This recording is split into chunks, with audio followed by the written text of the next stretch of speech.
La palabra para hoy es Jesús como hombre. ¿Podía pecar? La Biblia afirma que Jesús, aparte de ser 100% Dios, también era 100% hombre. Entonces la pregunta es, ¿podía Jesús pecar?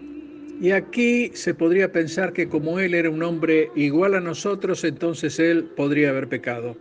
Pero también nos encontramos con una disyuntiva, es decir, que si bien Jesús era 100% hombre, también era Dios. Por lo tanto, imposible que pecara. No hay dudas que nuestro Señor Jesucristo experimentó la tentación al igual que nosotros, y la mayoría de la bibliografía afirma que la enfrentó como uno que era incapaz de pecar. Y una minoría afirma que Jesús experimentó la tentación y que, aunque él nunca pecó, era capaz de hacerlo. Y si bien tenemos claro que Jesús realmente nunca pecó, ya que las escrituras son muy claras en este punto, la cuestión es si Jesús como hombre podía pecar, no si realmente lo hizo. Jesús fue tentado y sus tentaciones fueron auténticas. En Lucas 4, 1 y 2 leemos, Jesús, lleno del Espíritu Santo, volvió del Jordán y fue llevado por el Espíritu al desierto. Por 40 días y era tentado por el diablo y no comió nada en aquellos días, pasados los cuales tuvo hambre. Y esto sucedió al inicio de su ministerio y siguió durante todo su peregrinar por esta tierra. Además, enfrentó la tentación en Getsemaní y esto no por culpa de algo que él hubiera hecho, ya que Jesús era perfectamente santo y justo, sino que lo hizo por nosotros. Veamos, Lucas 22 del 39 al 46 nos dice, y saliendo se fue como solía al monte de los olivos y sus discípulos también le siguieron. Cuando llegó a aquel lugar les dijo, orad que no entréis en tentación. Y él se apartó de ellos a distancia como de un tiro de piedra y puesto de rodillas, oró diciendo, Padre, si quieres, pasa de mí esta copa, pero que no se haga mi voluntad, sino la tuya. Y se le apareció un ángel del cielo para fortalecerle y estando en agonía, oraba más intensamente y era su sudor como grandes gotas de sangre que caían hasta la tierra. Cuando se levantó de la oración y vino a sus discípulos, los halló durmiendo a causa de la tristeza y les dijo, ¿por qué dormís? Levantaos, orad para que no entréis en tentación. Con esto en mente, podemos afirmar la autenticidad de las tentaciones de Jesús y vemos que las pasó como un hijo obediente, y esto desde el comienzo de su ministerio hasta la cruz, enfrentando pruebas, tentaciones y sufrimientos, y lo hizo por nosotros, y podemos afirmar que cualquier punto de vista que minimice la realidad de sus tentaciones no es consistente con las Escrituras.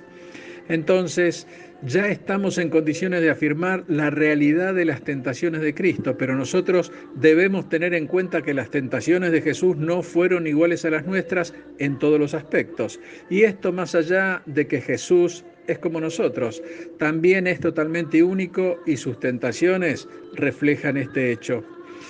Vemos que Jesús fue tentado a convertir las piedras en pan, una tentación que nosotros no enfrentamos ni enfrentaremos jamás, o fue tentado a utilizar sus derechos divinos en lugar de seguir el camino de la obediencia, y él escogió vivir en dependencia al Padre para llegar a ser nuestro fiel amigo, nuestro abogado y nuestro sumo sacerdote. Las tentaciones que enfrentó eran particulares a él como hijo del hombre y eran únicas a él, ya que Jesús cargó todos nuestros pecados en la cruz y estoy segurísimo estoy, que tuvo algo de temor al tener que beber la copa de la pestilencia, ya que esto le haría perder la comunión con su Padre, que la tuvo durante toda la eternidad, pero por un tiempo iba a perder esa comunión. Y es por eso que pidió que si era posible se pasara esa copa de él. Sin embargo, caminó hacia la cruz por vos y por mí. Por lo tanto, no debemos negar que las tentaciones de Cristo eran reales, aunque también hay que afirmar que eran completamente exclusivas a Él. Jesús no es simplemente otro Adán, Él es la cabeza de la nueva creación. En Juan 1.1 leemos, en el principio era el Verbo y el Verbo era con Dios y el Verbo era Dios. Él es el divino Hijo encarnado y como tal es imposible que Él pueda pecar y ceder a la tentación, porque Dios no puede pecar y Jesús estuvo en esta tierra en una relación con el Padre y con el Espíritu y como Hijo Él podía hablar, actuar escoger y escogió voluntariamente obedecer al Padre en todas las cosas. En síntesis, después de lo expuesto podemos decir que Jesús no podía pecar, simplemente porque era Dios. Nunca dejó de serlo. Si bien dejó la deidad en el cielo, Él seguía siendo Dios en un cuerpo humano. No fue concebido en forma natural, sino que utilizó el vientre de María para nacer. Fue concebido por el Espíritu Santo, por lo tanto no tenía la simiente caída como nosotros tenemos.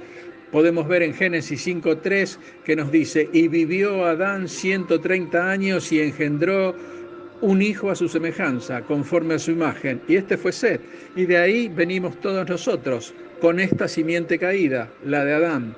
Entonces, podríamos preguntarnos, ¿para qué fue tentado?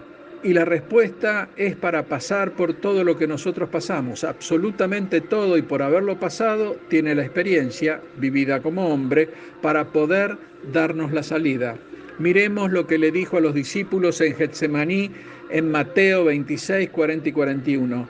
Vino luego a sus discípulos y los halló durmiendo y dijo a Pedro, ¿así que no habéis podido velar conmigo una hora? Velad y orad, para que no entréis en tentación.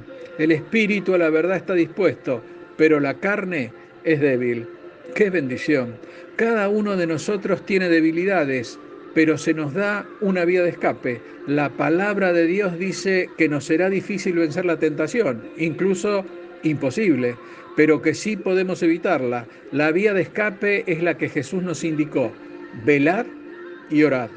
Hermano, cuando hacemos esto en devoción privada, lo hacemos por nosotros, pero cuando lo hacemos en intercesión, lo hacemos en representación de otros, para cubrir a otros hermanos del maligno. Te animo a interceder por vos, por tu familia, la de la sangre y la de la fe, y el Señor hará la obra en tu vida.